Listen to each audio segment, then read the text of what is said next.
Entrepreneurship versus a 9 to 5. Yeah. What's the easiest or best route to wealth or success? I just looked around me to see what problems I can solve. And what I came up with is, at the time, I believe I started Deliveroo before there was ever a Deliveroo. Okay, this is innovation right here. It's been in your blood for a long time. That was then what then propelled us from 100k to $1 million, which meant that we then did $1 million, so we crossed our $1 million within 7 months. Actually, so we've gone Of running the business. So we've gone from 0 to $1 million in 7 months, basically. But let's not forget that Ava Estell really came about after like an 8-year period. So a whole 8 years of try and error and just being involved in different things at different times. Now, we've talked about, the money, we've talked about the success, the failures, the entrepreneur, Yaw. Yes. I really want to get into the human, Yes. as we, round off the episode. Chunks of life, chunks of passion, chunks of entertainment, chunks of relationships. So give me some more, give me some more, give me some more. Give me some more, give me some more, give me some more. Oh, yeah.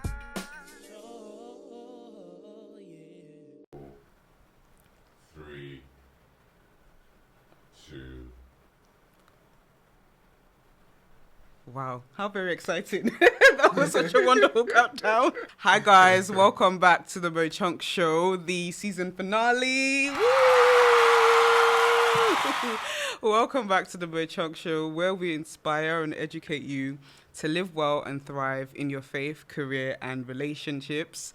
And it's looking slightly different because, as I say, it's the season finale. Okay, lovely people, this episode is kindly sponsored by Run Productions, and that's the wonderful, beautiful studio that we're in right now. You can see how gorgeous everything is looking.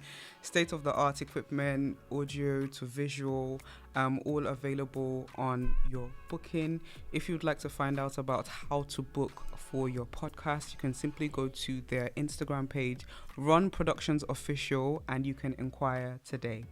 Crew, now let's get straight into this episode. And we have a wonderful guest, the wonderful Yaw in the building. Thank you. I'm happy to be here. Thank you so much for joining me and all the brouhaha behind the scenes of trying to make sure we get this date. Thank you for sticking by us. You're welcome. We managed to make it happen anyway, so Yes. that's the most important thing. And we've been having so many wonderful conversations, like off camera already, that I know this is going to be really, really amazing. But you guys already know the drill. First, we're going to go into ChitChatWithMo. We're going to have a lovely debate with Yaw. And then we're going to go into Deeper with Mo, where our lovely guest, Yaw, is going to tell us a story, detailing their successes, his failures, trials and triumphs, and hopefully they inspire you to live well and thrive. So, Hopefully, no pressure. Able to do the season finale justice. wonderful.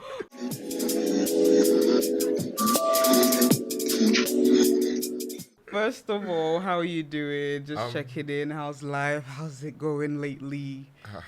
So I'm very well. The honest answer is also that I'm tired.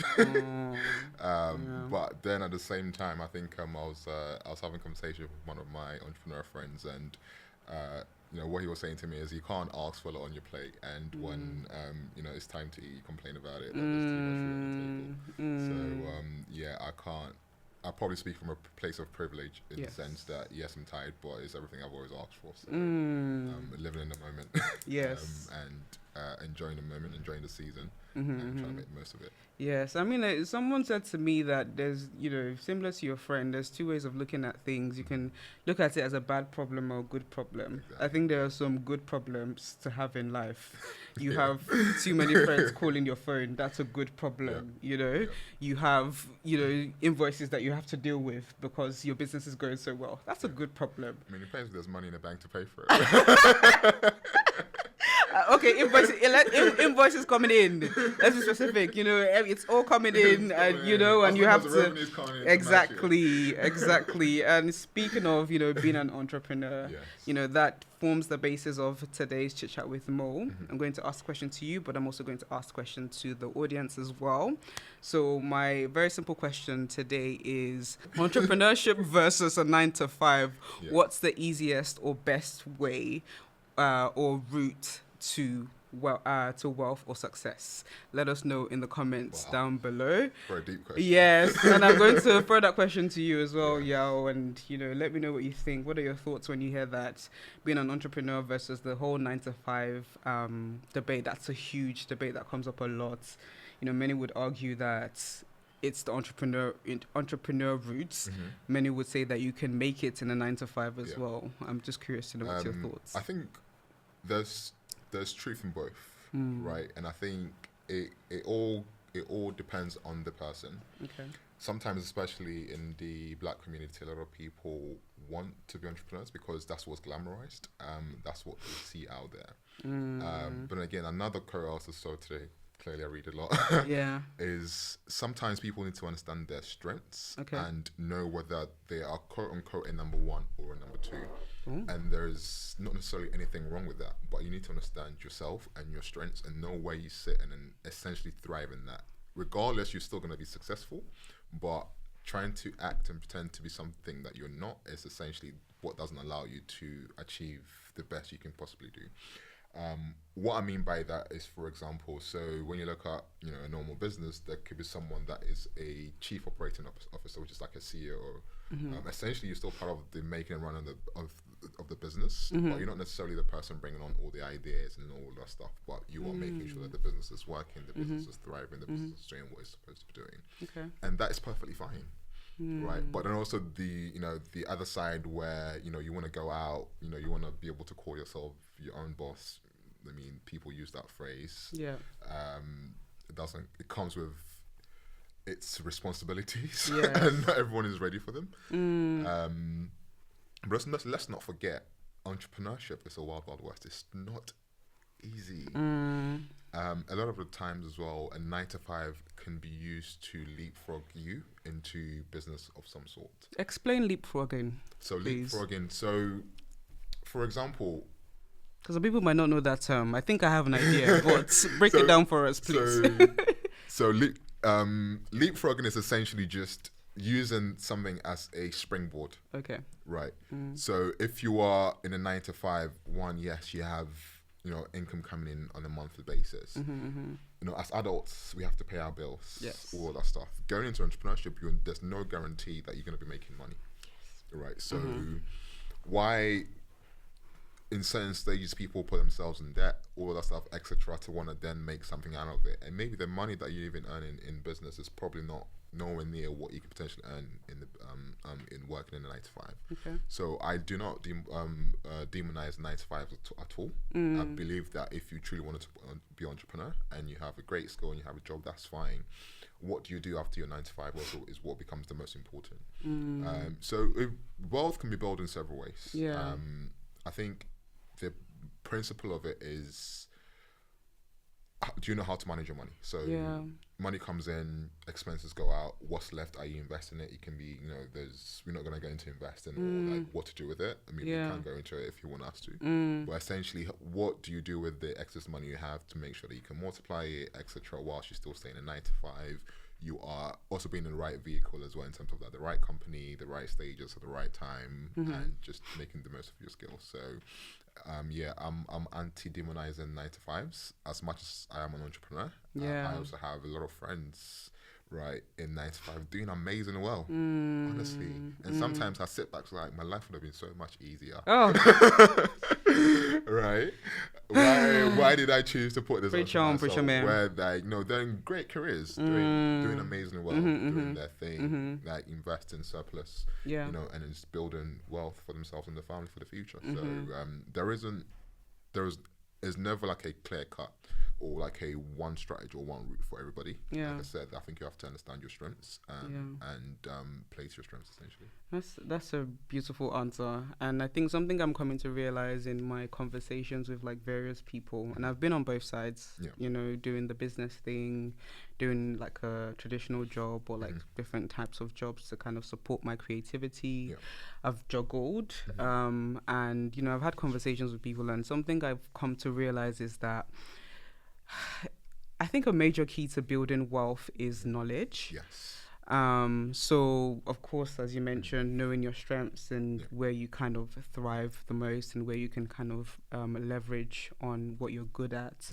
But I think also knowing how to turn your skills into wealth, whether that's in a corporate setting or doing your business or whatever it may be. There's a knowledge that many people don't have access to, and I think that's why they say like 90% of businesses fail. What's the stat? Probably more. I think 90% of businesses fail in the first 2 years or 5 years. Yes, like yes, and I think it's that knowledge gap. You don't actually know how to. For example, like I had a videography business at one point, and I used to make the mistake of always waiting for the bookings to come to me. Right.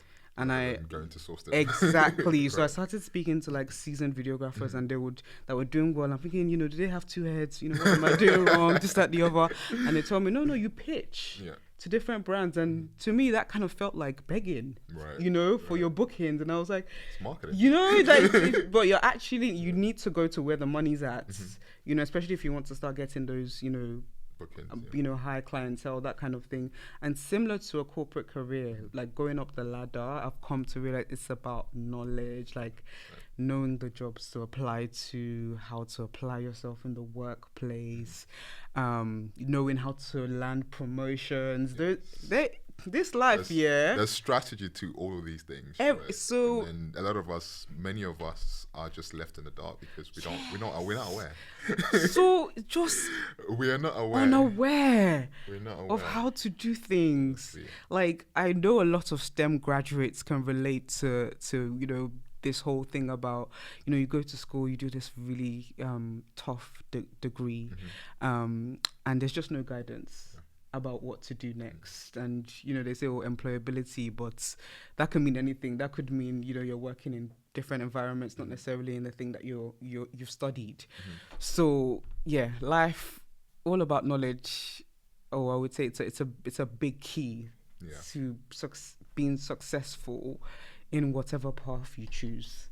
I'll give a good one tip that I gave my brothers, and then again, I learned this from the environment I found myself in, right? Especially for the people going through university at the moment, right? And thinking about doing the difficult degree and then coming out and then trying to find a job after. There's something called internships that I never knew about it before going into university, and it was only by virtue of where I went to uni, where the moment I got there, all our seniors were doing it, so therefore they just forced us to do it.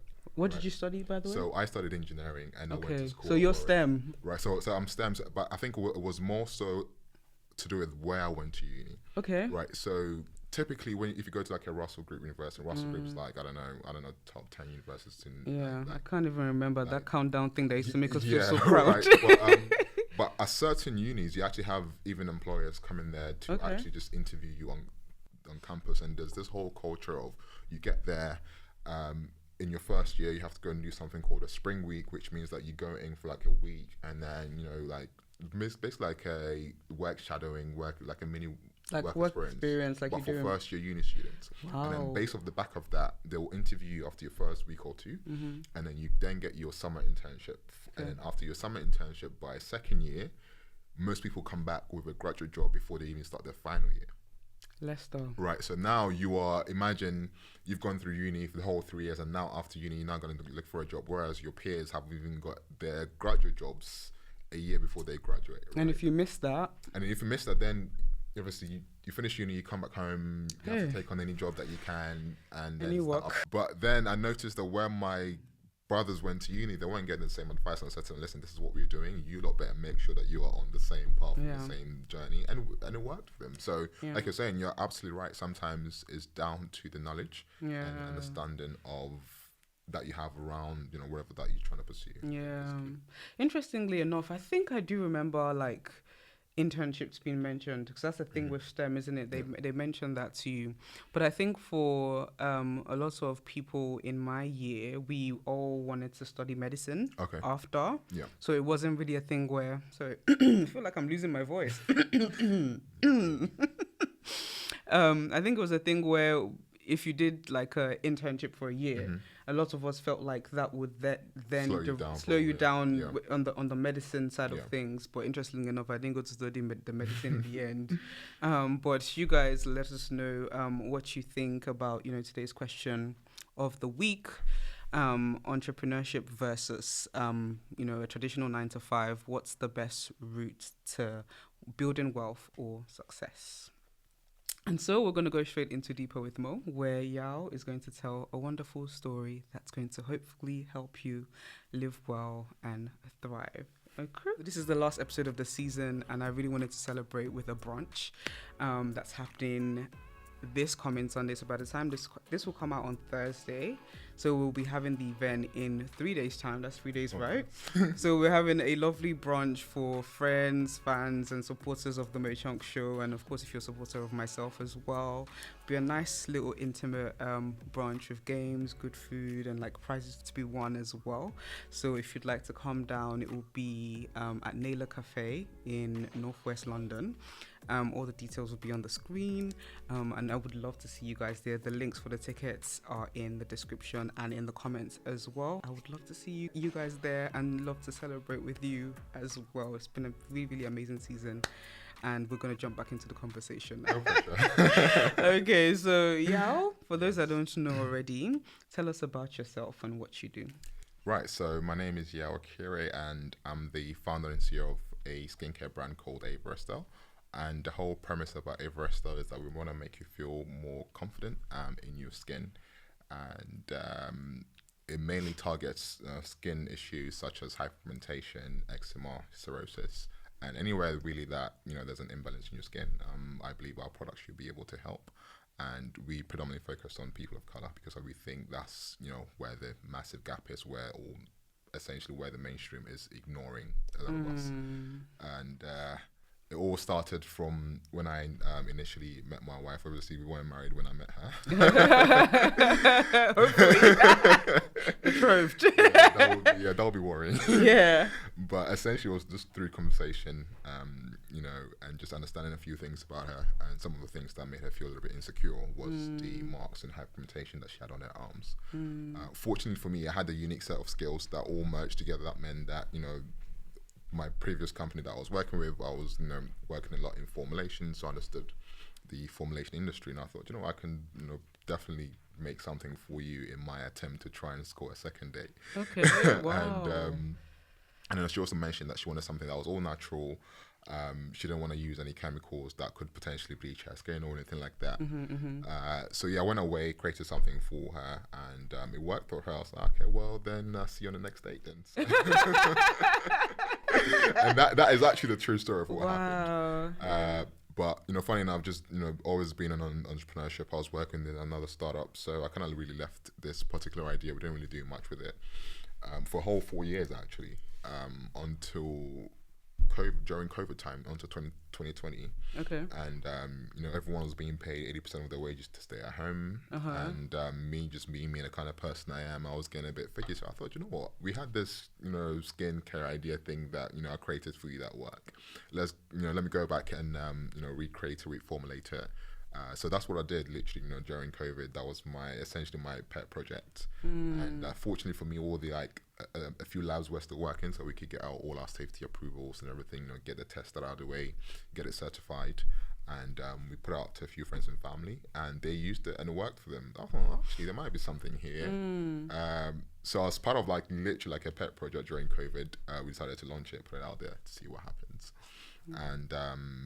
And then everything just went crazy from there. So that's how it all started. That's amazing, especially what you mentioned about the whole furlough season. Yes, I think that was a time for many people to, obviously it was very sad what was going on in terms of COVID and the deaths, but I think it was also on the flip side a time for a lot of people with ideas to work on 100%. Their creative ideas and really kind of go all in without the fear of, as we mentioned, we've got bills to pay.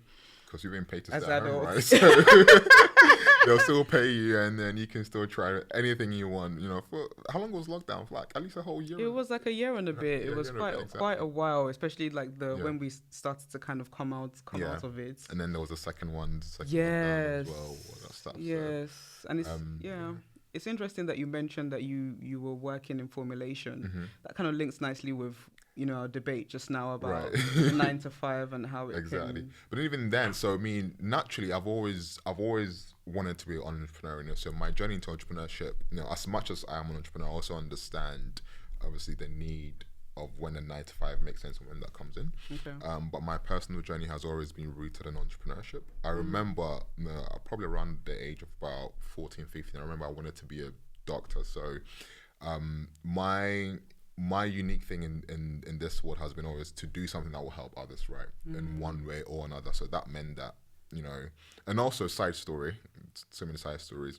I noticed later on in life that I'm actually dyslexic, so hence the reason why I was always down in science and maths. So I thought, I want to help people. Science and maths is what I'm good at. Let's go and study medicine. Until I was 16 years old, and one of my cousins used to import like a lot of goods from China, right? And one day he just sat me to the side of me and my cousin, and he gave us a few hair straighteners, and it's like, oh, you guys, take this and see what you can do with it. I thought, surely I can probably just put it on eBay and Amazon, and then see what I'm sure we can probably sell it on there. But not unbeknown to me, I literally just put it on there, and something I was buying from him for £40 was selling for like £100, £120, and I'm like, this is so crazy. Like, why are people buying this thing for £100? And I bought it for 40. Surely they can find it somewhere online. But anyway, that's what got me into entrepreneurship. Yeah. And I was so baffled around the whole concept of it. So since I was 16, that took me down like a rabbit hole of just wanting to know more about all this business thing and what is business. I never even knew what business was before. Yes. Right. And so I literally just went down that rabbit hole and never came out of it. Right. So all my career I've always either, if it's a 9 to 5, I've been working for a startup or I've been trying to do my own thing. Right. So that's interesting. That's literally all I've known career wise. But at the same time as well, I have a lot of friends that are in 9 to 5 that are also doing amazingly well as well. So I mean, that leads me nicely onto my next question, and which is, have you always been interested in e-commerce and selling products? Not necessarily. So my premise about entrepreneurship is just essentially just coming up with something that has some sort of value. Okay. It could have been e-commerce. Actually, initially, I was actually really wanted to go into tech, right? So, cool story about when I first got into uni. So imagine I've started going down this rabbit hole of wanting to be an entrepreneur at the age of 16 because I'm seeing on all these tech blogs that there's 25-year-olds becoming billionaires overnight because they've started a tech company. And you're like, I was like, oh. No, my tech company is coming up at 20, and then by 25 we also be a billionaire. That didn't happen. But we moved. But we're here.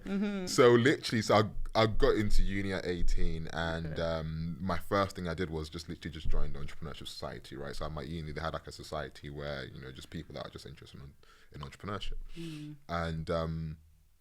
and then from then I was just so engraved in it. So even just within my first term, I kind of got bored. I'm like, oh yeah, okay, cool. This course is fine. My first year don't really count, so I want to do something, right?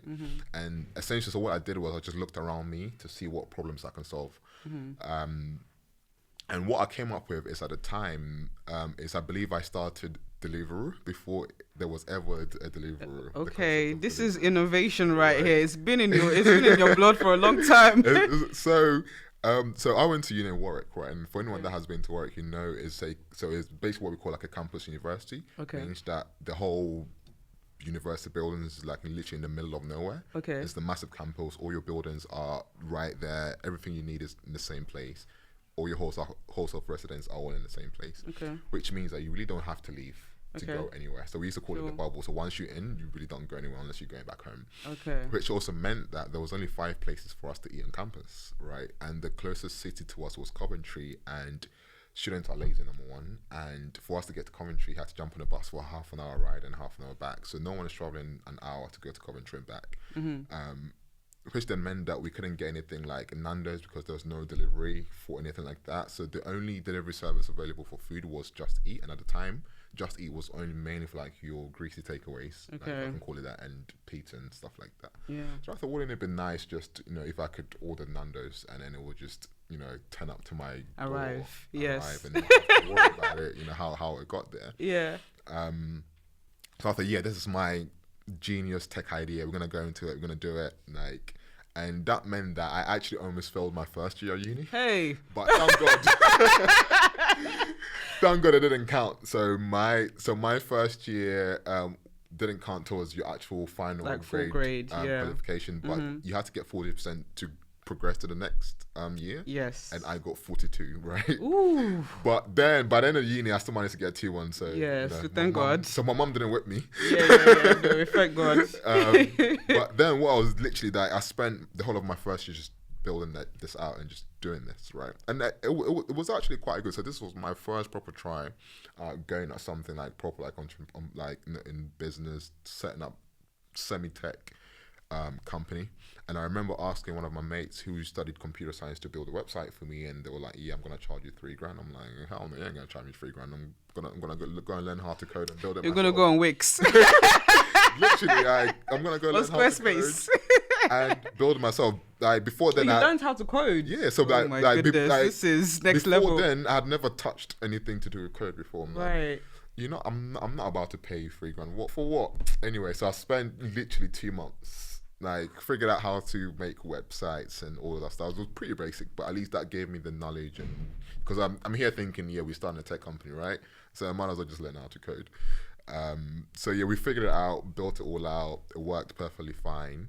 And then I think by the beginning of the second time we came in, I went to speak to I think there were 4 or 5 restaurants that we were focusing on: Nando's, Wagamama's, KFC, and McDonald's, right? Okay. Went to speak to all the brunch managers, and then they were like, "Yeah, cool, that's fine, you know, go ahead."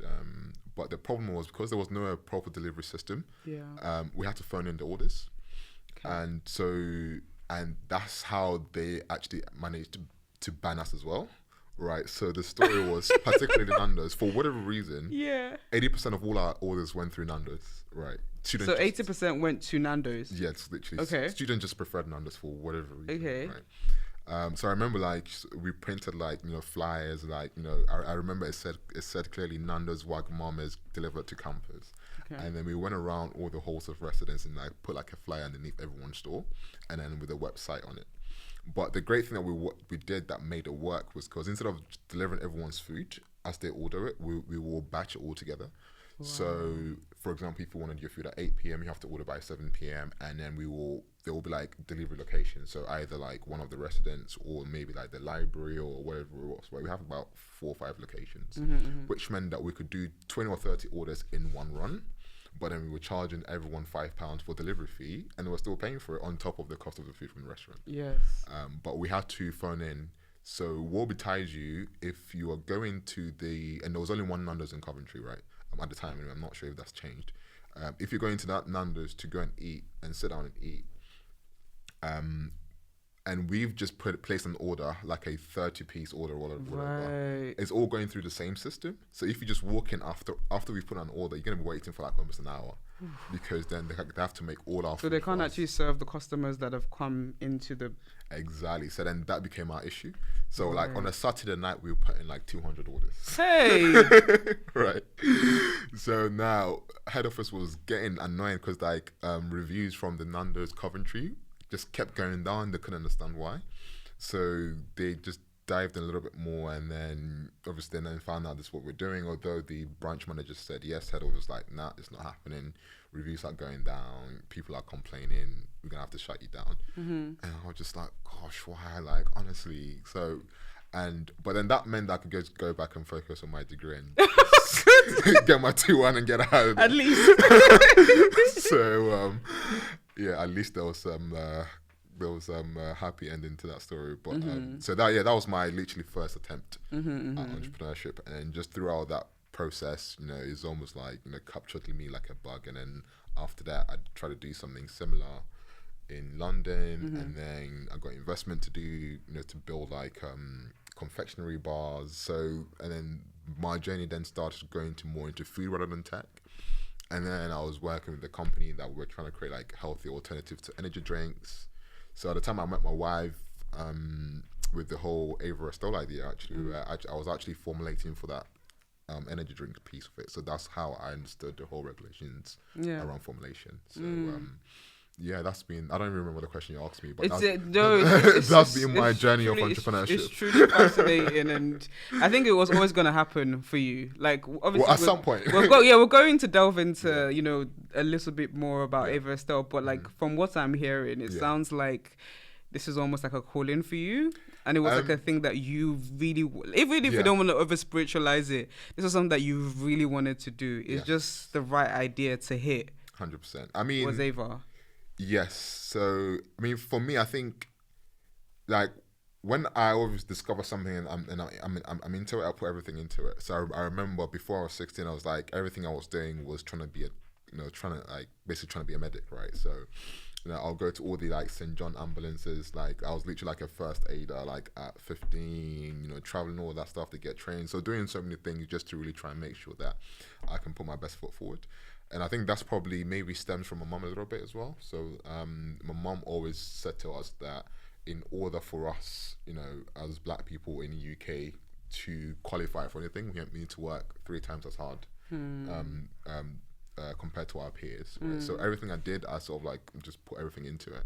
So the same thing applied onto entrepreneurship as well, where it's like, I really want to do this now. Like, I can help people and I can make money. Why not? Yeah. So it's like the ethos of who you are. There's almost like a purpose. Yes, exactly. So there's really a purpose to it. Yeah. And then for me, that it made sense. So, but it wasn't necessarily a smooth journey, because yes, all of this is well and good, but let's not forget that Ava Estell really came about after like an 8-year period. So a whole 8 years of trial and error and just being involved in different things at different times. Yes, there was a lot of lessons and knowledge that I learned that allowed Ava Estell to be able to succeed the way it has. But at the same time, also, it wasn't overnight. Right? It didn't happen overnight. But that never really, I don't know what the right word is, but there was never a day where I woke up and thought, yeah, this is not it, let me change course. Yeah. Right. There was that perseverance, like you said, it's almost like a calling where like, this is it. Like, and you know, bless my wife, like she's been through it. Okay. Did you through the whole 8 years? No, not through the whole 8 years. Okay. So I met her when I was about 4 years into this. Okay. Years, right? Yeah, she's probably looking at you like. So it's like hello, Esther. I'm sure she had faith, you know. So like a good 4 years. Obviously, yeah, I was still either involved in the startup, but then again, when you're involved in a startup, you're not really necessarily being paid, you know, the best of monies. It's almost like you were there for the journey and for the exit. So on. So obviously, yeah, startups are typically cash poor, and then over time, as it starts to do well, there'll be more money that comes in.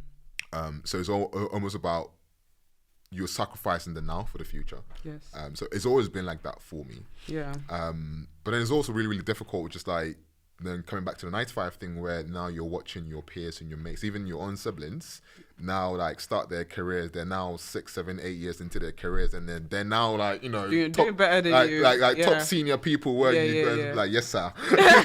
Yes, and you're still trying to figure it out. Like, you know, just like on serious money. Yeah. And then you're still trying to figure it out. Yeah. Right. But that never really put me off, because I knew, like, regardless of what I did or regardless of what was going on with me, it was always going to be something around business and entrepreneurship. Like I said, there's almost like a spiritual calling of some sort. Yeah, like, I think something was calling you. Yeah, it was bestowed upon me, and I couldn't see any other way but this. It's good you answered. Of course, I mean, yes, find a way to pay your bills, of course. But you know, then that's the life as well. Sometimes you need a job. So like, there's so many things I've done where I'm trying to build a business, but the bills need to be paid. Of course, we all adults, you know, we can't rely on our parents forever. Yeah. And then but I think all that hard work probably I attribute it to my mom. in a way. Just, you know, we can go into her story of her coming here and all that stuff, but, you know, great story there if you want to go into it.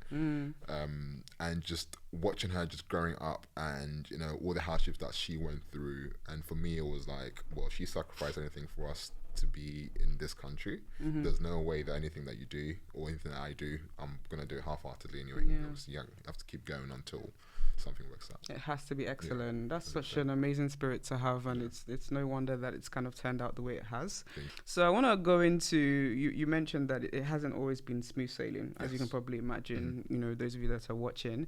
I kind of want to go into something that I'm familiar with Ava Estell. You know, I've worked with you a few times. If you guys have seen, you know, the Christmas concept, you know, that's me being very silly and, you know, selling the products as an influencer. Oh, Christmas tree, oh, Christmas tree. Oh, how I love you, Christmas tree. Oh, what do you use for your skin? The Festive Glow. Okay, so the Festive Glow, that's Ava Estell. So I worked with Ava Estell, you know, over the years, and, you know, I've kind of seen it like grow and evolve and kind of revamp. And I kind of want to go into the name change. Yes.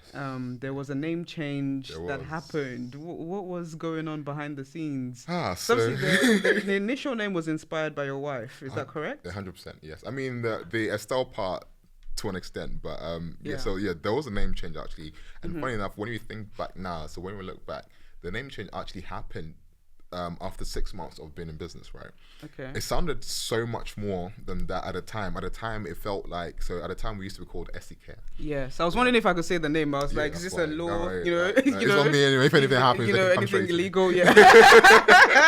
Yes, but go on. But no, I think no, we're good. So at the time we used to be called Care, and obviously my wife is called Esther, so obviously SEN and the word care just made sense. Okay. For the people that are clued up can probably figure out why. We had to change our name. Obviously, we were served with the cease and desist, and what a cease and desist means that they basically want you to stop trading, but then what that comes with is also comes with some either stop trading or see us in court, basically. Okay. But normally they'll add some other terms where, okay, cool, if you then change your name or change something, then we will just let this fall off or fall away, or we're not going to pursue it, essentially. Okay. So long story short, we decided, instead of fighting in court, because we were only 6 months old, but at the time it felt like everyone knew us by Care, like we were Care, and it just like nothing else felt right at the time, and I was just so distraught. It's like, oh my god, like we have to do this. And even like the Ava Estell name didn't really come to me until I think we had 3 days to change our name. Okay. So normally I think they gave us about a month or a month and a half as in like a grace period until we go to court, basically. Okay. And we hadn't submitted like anything back because I couldn't figure out another name. And the Ava Estell name came, I think, about 3 days to go. But yeah, so that whole period was a difficult one. But I think it was also one that our customers and audience really supported us through that time as well. We even had to pause for a bit because we couldn't keep producing with the same name and same job. But did you have to get rid of products in that time? So fortunately, so just before we have to get rid of the products. But we did like a massive sale so that we can at least give it to people rather than just throw it away. Yeah. Because we couldn't trade with the same name on the jars and everything anymore, right? And what that meant, I mean, so a good tip is anyone, if you are getting into business, make sure that the name that you're going to go with is not already, or there isn't similar names trademarked already before you start, right? Okay. It's not even about the domain names. It's all about the trademarks. Trademark, okay. Go on the UK IP, which is the UK Intellectual Property Office website. Knowledge. And it's a free database. Well, it is a public database. You can search your name or the name that you're thinking about and just make sure that someone doesn't have a similar name trademark, because if not, they'll probably try and come after you. Okay. And that was the case with ours, right? We weren't doing the same thing. It was a completely different product, different demographic, different targeting. But because it was the same niche, so to speak, I think I'm the brand is coming to me now. Yeah. So I'm not gonna mention the brand's name. I can say what we were called. We used to be called Care. So Yeah. Go figure. And now it's Ava Estell, and so yes. I mean, the name is still in the family. Is that correct? Yes. So the name is in the family. So yeah. So 3 days to go. Obviously, our daughter was called Ava, but then obviously the whole story was already out. I named it after my wife, etc. She was the inspiration of the whole project, and we just couldn't find anything to do with SE that worked because we couldn't use the name SE ever. And I thought, actually, why don't we try Ava, because Ava is hopefully. Hopefully. Did you check this time? Oh no, we actually, because then at this stage we had lawyers dealing with it. Okay. Like, everything I thought about, I will have to email it to the lawyers. They will just double, triple check it, and then they will give me a thumbs up. So without a thumbs up from my lawyers, I couldn't go ahead with it, basically. Got it.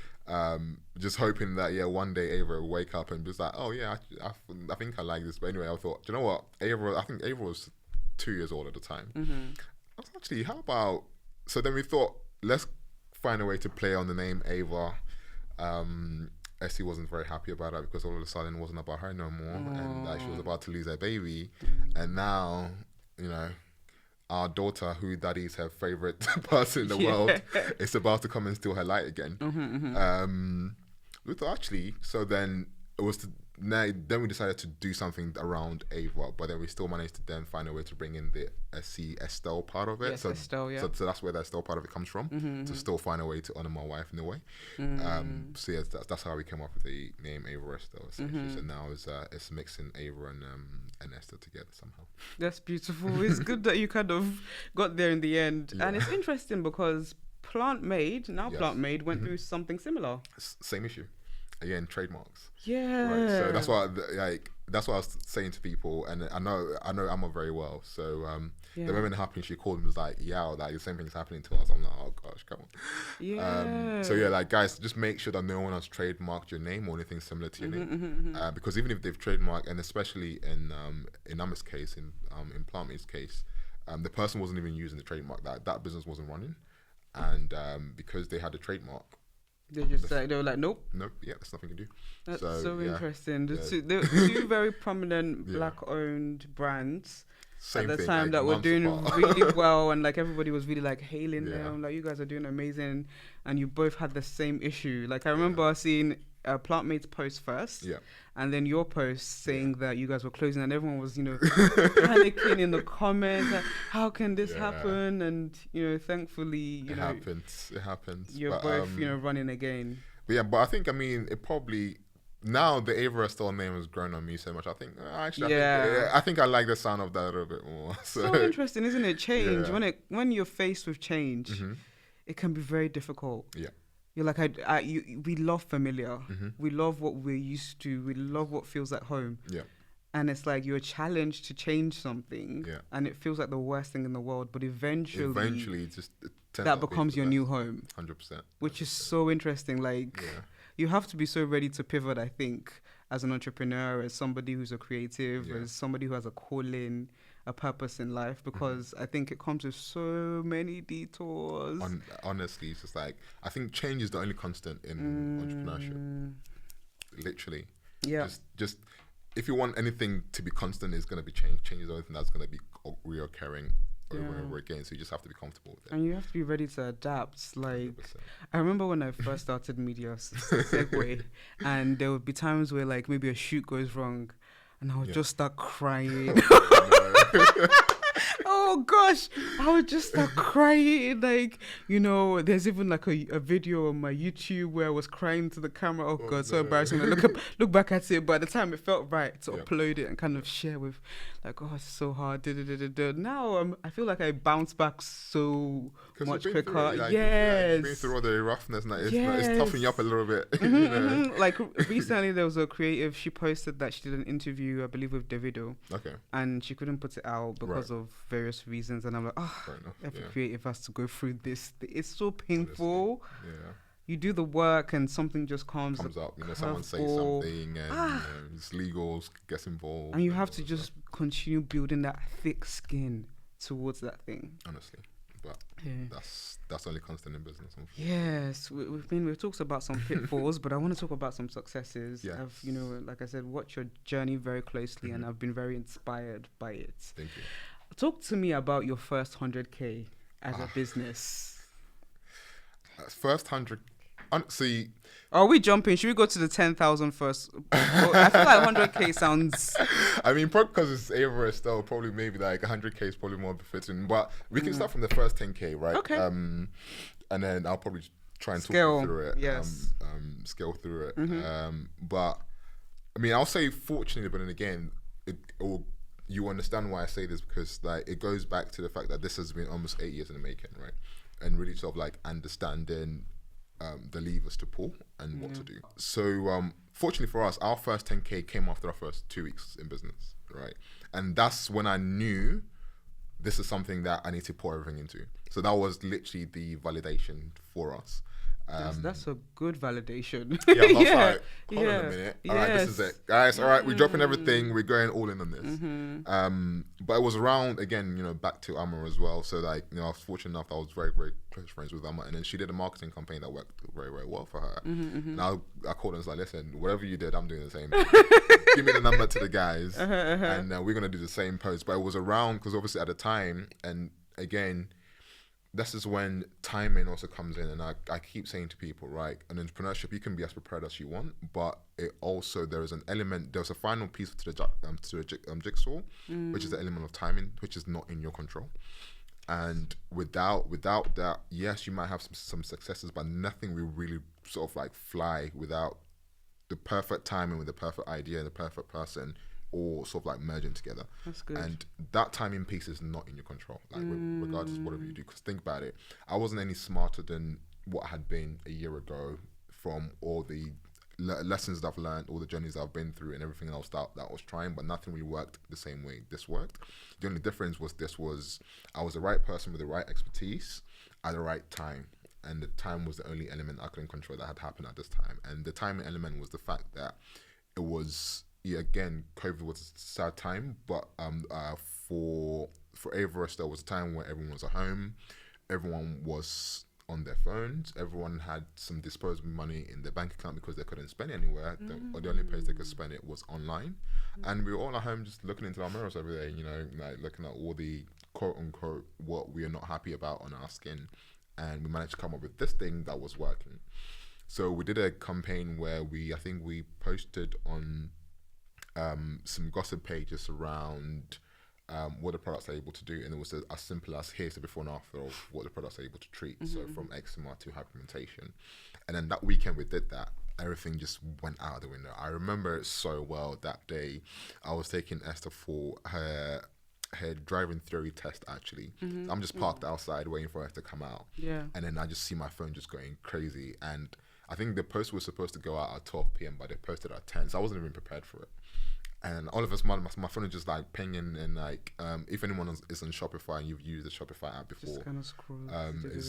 it's what we used to basically run the back end of like an e-commerce site, and it was literally just like ping, ping, ping, ping. It's like, what the hell is going on? And I was like, oh, this is working. Oh my god, this is working. I call my brothers. I need you all at my house tomorrow. We've got 200 orders to produce. Like, everyone, drop everything. So that was the first 10K. But then this is when having the right expertise then comes in. That's good. Where like not necessarily for the wrong person, but for someone else, they wouldn't have been able to capitalize on it the same way I was able to, due to my experience in just running business, right? So then instantly we're having to put like a production team together to be able to run production, and then thinking about, okay, cool, marketing, like how do we get our next 10K, like straight off the bat, like there's no waiting, let's go, like it's time to put your foot on the gas. And the way we managed to do that without having to raise money is almost like we operated on a pre-order basis, without making it appear to be so. So, for example, what we did say on our website was, because yes, we were getting so many orders through, so we'll say to our customers, listen, allow us, 6 to 7 days to be able to process your order and then ship it out to you. And pretty much almost every customer was happy with that. But what that allowed us to do was be able to sell ahead of time, get our money in within 3 days, order all our raw materials for the next day delivery, then produce, then ship it out to the customers. So indirectly, our customers was actually fueling our growth rather than having money to actually put into the business, right? And then we did that for our first 100K. So that meant that we went from 10K within 2 weeks to 100K within 3 months, basically. And we just figure out what was working, and we just kept repeating the same thing over and over again. And every week we will spend a little bit more money on marketing and just like keep putting your foot down and just figure out as we go along how to produce, how to fulfill the orders. All of that stuff was just figuring out as we go along. So then that's what happened. And then so moving from first 10K, so 10K, 100K to the first million. Now from 100K to a million. So this is. So we always adding zeros. Yes, we love to see it. Honestly. So yeah, let's add another zero. Yeah. But then what then started happening was whatever got us to our first 100K no longer worked. So then the question becomes, then what do you do? You have to re-strategize. Exactly. So we have to re-strategize. Okay, cool, guys, this is not working anymore. It's not producing the same results. Yes, fine. We're probably not bringing in a good 30K a month now, but what do we do from here? And then that's when, again, the experience of the last 8 years then comes in, where all of a sudden I knew how to run ads because I had been doing it from other businesses, right? So I knew how to run Facebook ads, Google ads, all of that stuff. Like, yeah, we've made a bit of money. Right now, let's pivot and put it into paid ads and see what comes out of that. And then that was then what then propelled us from 100K to a million, which meant that we then did a million. So we crossed our million within 7 months. Actually, so we've gone running the business. So we've gone from 0 to a million in 7 months, basically. And at every stage, something is breaking, something new is happening, and you're having to figure out as you go along, right? So if I hadn't gone through that 8 years of experience and learned everything I knew around it, I would have had no idea how to run ads or even know that it was possible to be able to go from 100K to a million in 7 months. And then on the back of that, then you just ride off that momentum, right? Then COVID is over, then people are back to work, people are not on their phones anymore. How do you then still re-engage people to then be interested in your products and all that stuff? Then all of a sudden we're building a team, and now the business has been going for 2.5 years, and we've moved 5 times. Literally, we've moved production. As in physically? Yeah, so we also run our own production as well. Okay, yes. So we've had to move our production facility 5 times as well. Again, how do you set up a production facility to be able to meet the regulations and standards that is required for cosmetics? There's something called like good manufacturing processes and ISO processes. So there's so much moving parts and so much going on where your average person, if you haven't been through that teaching experience, you wouldn't have any idea what to do. So again, coming back to just everything really aligning to being the right person, the right skill set, and the right time for something like this to really, really work, and for you to be able to really manifest out of it for what it's worth, essentially. And obviously, the product being amazing, the product working as well is also one part of it. And then now we're at a stage where now, okay, cool, we've done all of that. We've got to, I think we've probably, not long ago, I think we've surpassed about 10 million in total revenue. And that now we're at a stage where how do we go from 10 to 100, right? And it requires a whole different structure. Yes. That doesn't involve me. Now we need a team, we need an executive team, just different ways of doing things where people now have to come in, and I can't even be making all those decisions. So, it's a lot. There's something breaking every day, something going on every day that makes you feel like, oh gosh, I want to give up today. But it's, again, part of the process, part of the, I'll say fun, because I think I said to you earlier on that I thrive in chaos because this thing is really chaotic, literally, like on the back end of it. But you have to be able to run it in a way where it looks perfect from the outside, because customers can be very demanding as well. So, but yeah, that's the Ava Estell journey so far. This is beyond brilliant, honestly. And it really highlights to me like the importance of having a solid foundation. 100%.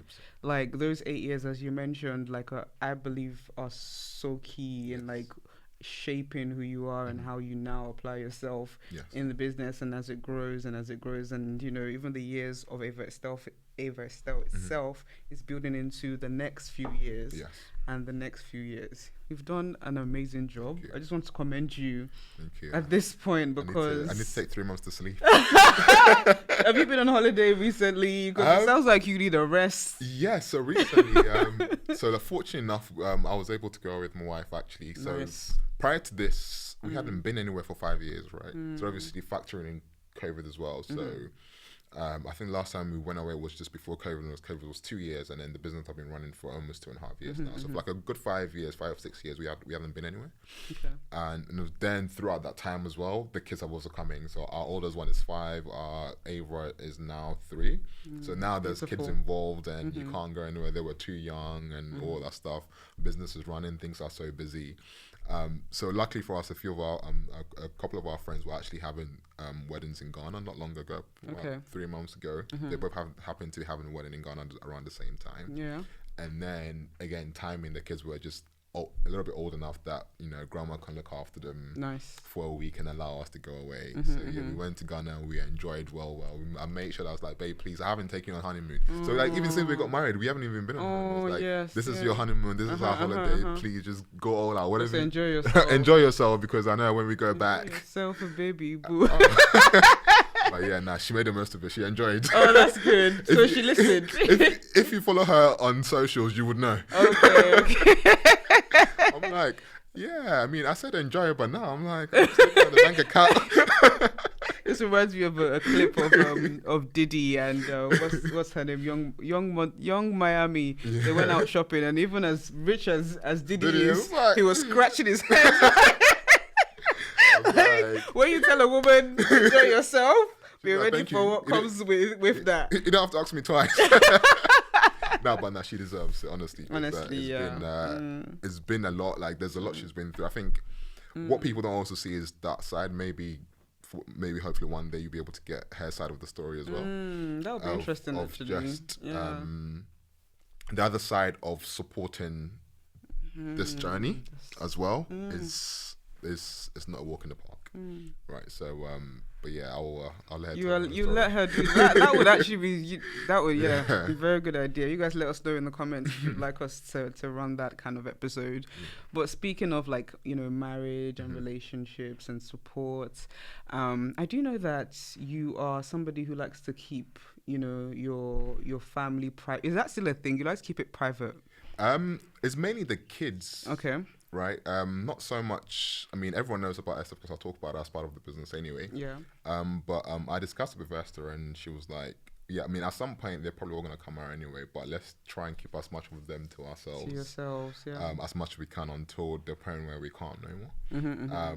But you know, just family life, I'm pretty sure, I mean, for anyone that knows about the brand should know that, you know, I'm married with 2 kids. If not, then I'll be very worried. No, because again, the whole business is centered around the family, and yes. You know, Esther being the inspiration of it. Yeah.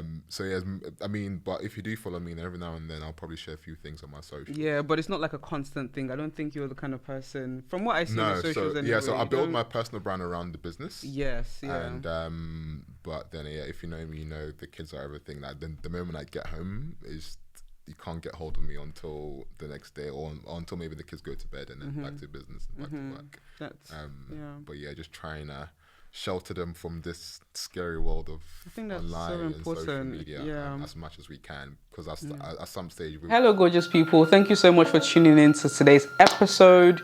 If you would like to see the rest of the visual side of this episode, you can go to my Patreon via the link in my bio and become a patron. Is it patron or patron? Become a patron of my content on there, so you get some exclusive longer length videos or full length videos on there, or you can listen to the full audio version for free on a podcast app of your choice, such as Spotify, Apple Podcasts, and so much more. Thank you so much for tuning in, and see you in the next episode. We take a picture and we post that. We're always wondering, like, oh, what does the background look like? Will someone be able to figure out where they are or where we are based on the background? Like, even if in the school uniform, we make sure that the logo of the uniform is not in it, or all that stuff. Yeah. I was born in Ghana, grew up in Ghana. You know, both parents, my dad, my mom, and there's 4 of us in terms of the siblings, right? So my parents have 4 kids. And we're perfectly fine. My mom had a good job, my dad had a good job. And then she brings us out to the UK, so myself and my brother, and I remember us sharing a single room in somebody's house. Oof. Right, so this is not like a 1-bedroom flat. Yeah, this is like 4 walls, right? So there's 4 walls between myself, my brother, and my mom. Honest answer to you, especially when you are in build mode in business, is honestly there is there is no balance, and anyone that tells you otherwise Yeah, is oh probably gosh. lying to you. I would have loved to give you the answer that, yeah, I come home every day and I'll be home at 5 and I don't touch anything. But honestly, the business just requires so much of you that if that is your current focus in that season, you have to give it everything that you possibly can. Life, chunks of passion.